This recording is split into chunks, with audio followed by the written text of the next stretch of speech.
Welcome back, dear listeners, to the Dish with Dina podcast. Thank you so much for joining us again. This week is a standalone, solo, audio only episode.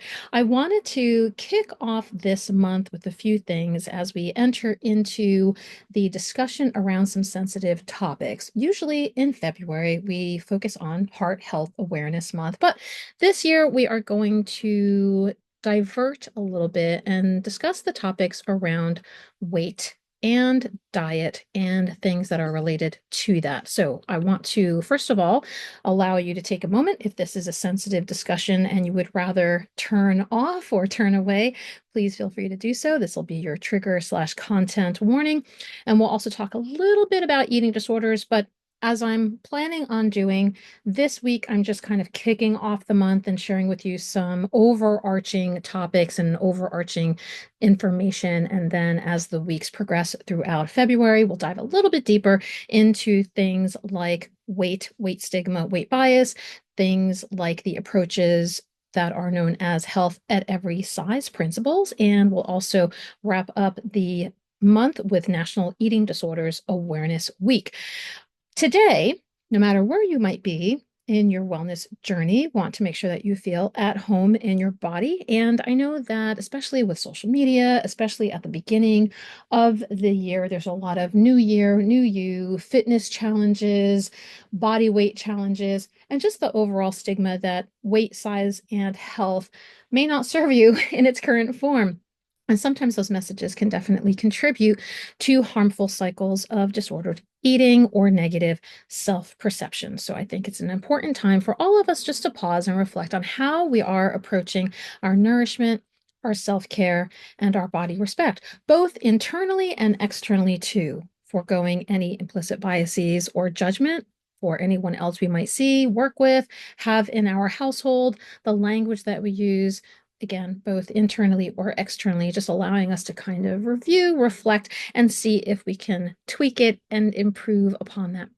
So the discussion around well-being being more than just the numbers on a scale. It's about honoring your body's needs. It's about fostering a compassionate relationship with food. It's about embracing health in a way that supports you as a whole person. I also always like to bring up the social determinants of health, that we cannot just put the responsibility of healthful outcomes on the individual. There are quite a number of factors that we must take into consideration, such as socioeconomic, demographics, cultural, education, et cetera, et cetera. All those things come into play when it comes to helping us support our overall well-being. So this month, again, this is just a little snippet of what you're going to get in the coming weeks, but this month we encourage you to explore ways to move towards a more balanced, inclusive, and sustainable approach to health, that you are starting off with compassion and kindness and not judgment. So I'm going to give you a handful of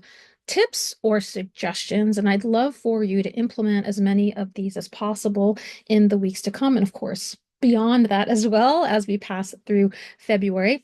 I'll also tell you too, we are doing a live webinar on Thursday, February 13th. So at the time of this recording, that's next week, next Thursday, February 13th from 12 to 1 p.m. Eastern Time. That is our usual monthly free wellness webinar. The topic that we'll be discussing for the 13th will be the science of weight, going beyond the scale, where we hopefully help you understand a little bit more about body composition, how weight is used in the healthcare settings, and also some root causes of weight-related issues that might be of concern for you if you are dealing with chronic conditions, especially around kidney issues or liver issues. So we'll dive a little bit deeper into that discussion.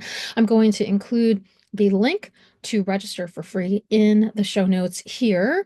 If you can't make it live, that's okay. As always, you register, you'll automatically be signed up for our email list. You'll automatically receive a link to the recording after the event. So please don't feel obligated if you can't show up on that day and time, as you'll get a link to the replay. And then in a couple of months, so if you completely missed registration on this and you are listening to this much, much further in the future, I think it's about a 2 month lag. We always upload the replays to the Dish with Dina TV YouTube channel about 2 months or so after the official wellness webinar date. So since I'm putting this together for February 13th, you can expect that to upload probably around the first or second week in April. So you can always go back and watch the replay without having to submit a registration for that at all. All right, my friends. So let me give you some guidance, some things that I'd love for you to keep in mind as you're going through, again, the weeks that are progressing specifically for February, because we're trying to focus on these topics, but also anytime during the year, anytime you need to kind of stop and tell yourself, just be patient, be compassionate, be kind to yourself. So the first thing is notice how you're talking to yourself about food and your body. Now, this might be rooted in a lot of generational history or trauma, a lot of the language that might have been used when you were growing up. I'll also link here in the show notes an interview that I did with a fellow dietitian named Amelia Sherry, who talked about exactly that, the language that we heard when we were growing up as children and things that she really wanted to point out there. So try replacing any critical thoughts that might pop up with gentle affirmations, just as you would for someone that you loved. If you heard somebody talking negative about themselves, you probably would say to them, hey, that's not cool. You're not like that. Don't talk to yourself like that. So same as you would for them, do for yourself.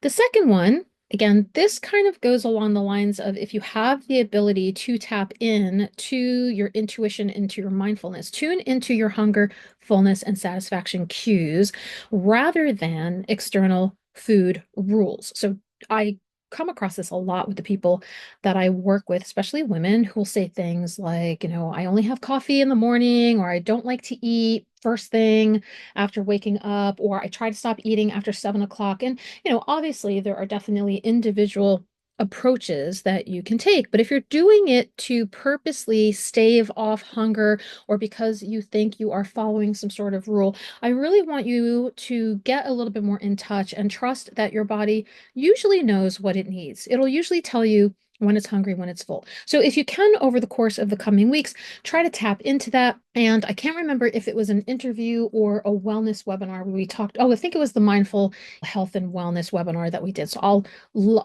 link to that as well in the show notes here if you'd like to go back and watch a whole hour-long discussion around some of the things. And that also takes into account the negative and positive self-talk that I just mentioned in the tip number 1.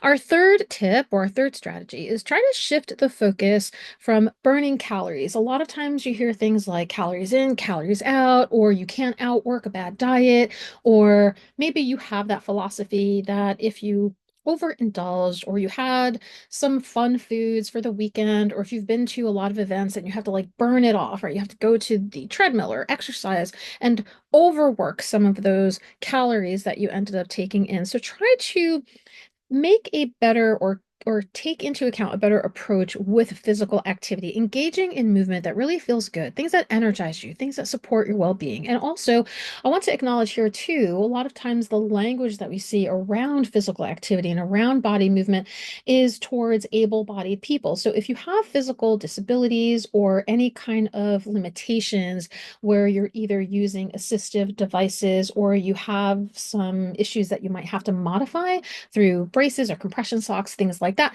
We want you to make sure that you do what you can just to make sure that you're getting that oxygen flowing and that blood circulating. If you have any questions about this, you can always reach out to me, info@dishwithdina.com. I can send you some resources that are specific to certain communities that do focus on the disabled environment population. I can provide you with a lot more information that I probably could, since that is not necessarily a specialty of mine. I also want to, number 4, I want you to be mindful of the media and social messages that you are consuming. We would love for us to all be in this beautifully curated, ideal, utopian life, but unfortunately, that is not realistic and that is definitely not sustainable. So please make sure that you are going through and really curating for yourself a feed that supports things like body acceptance.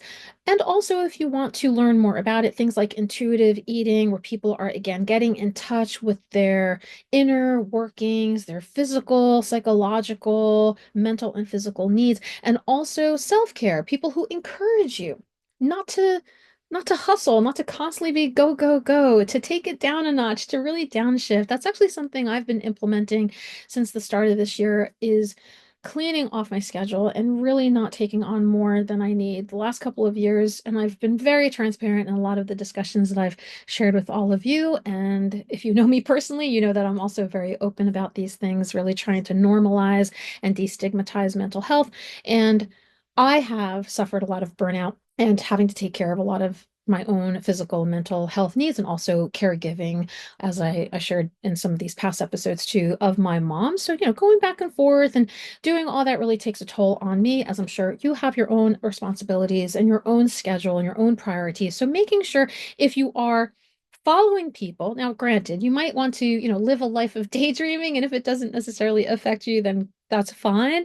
But those of us who are a little bit more sensitive, that keep comparing ourselves with others and saying, I wish I had that body, I wish I had that thing, I wish I had that house, I wish I could go on vacation, just really acknowledge, especially in social media. But quite honestly, even if you're human, the human people that are in your life need to maybe do a little detox of them as well. I give you the okay. I give you the option to have those, as we call, uncomfortable but necessary conversations with others to make sure that you are protecting your safety and your sanity.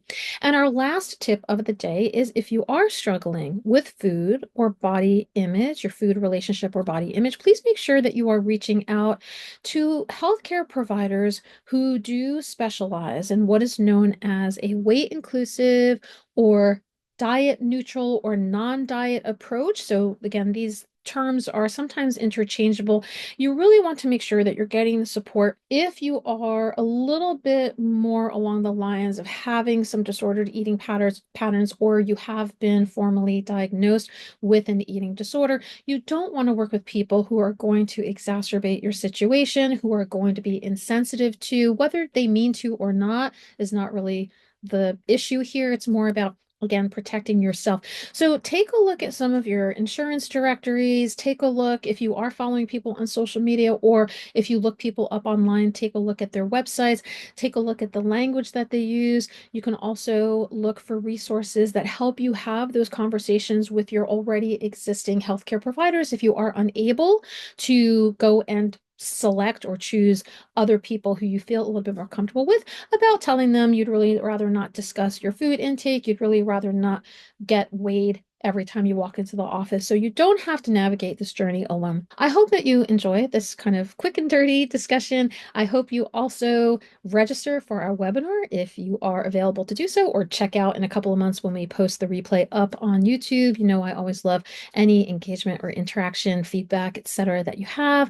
And keep an eye and an ear out for the upcoming episodes, which will dive a little bit deeper, as I said, into things like the science of weight, National Eating Disorder Week, and those related topics of discussion as well.